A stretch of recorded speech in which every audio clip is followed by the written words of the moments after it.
Robert Lee Smith, the maternal grandfather of Elvis Presley. Robert Lee Frost, the poet. In 1959, Robert Penn Warren had to confess a sense of bafflement at Lee, whom he said was as smooth as an egg, like a sainted grandmother, with no detectable flaws. And when Roy Blount, in his 2006 collection of essays, had to write about me and Bobby E. Lee, the Southern-born Blount's best modern comparison for Lee was, astoundingly, Colin Powell.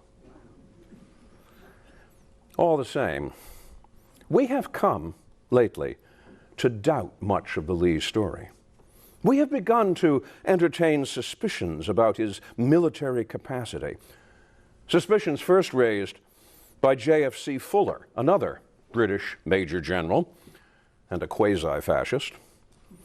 And I'm being generous when I say quasi. In his 1933 book, Grant and Lee, where Fuller dismissed Lee as one of the most incapable generals-in-chief in history.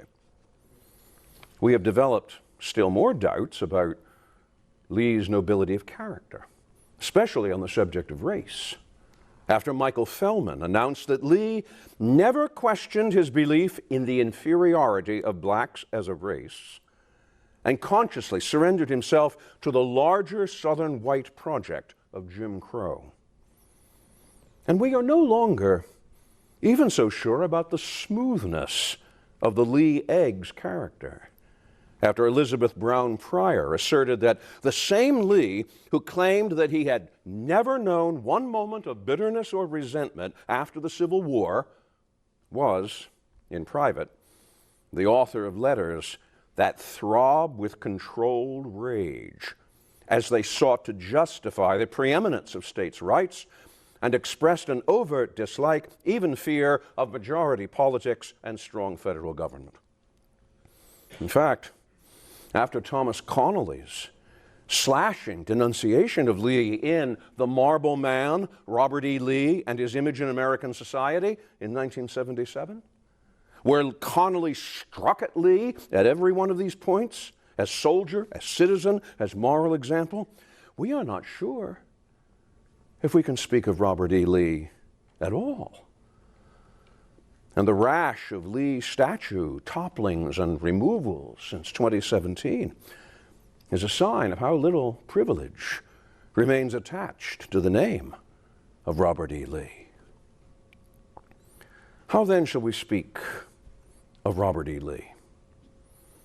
We may say that he was an American of great talents, especially as an engineer, but also as a military strategist. And we can say that compared with the feckless record of his contemporaries in America and Europe in the mid-19th century, people like McClellan and Burnside and Hooker, people in Europe like McMahon, Bazaine, and Benedek, Lee scales almost Napoleonic heights of accomplishment. We may say that he was a Southerner who understood clearly the wrong of slavery, even to the point of calling it in 1856 a moral and political evil in any country, yet who allowed himself, like so many other Upper South slaveholders, to believe that the final abolition of human slavery could only occur in some distant future, known and ordered by a wise and merciful providence.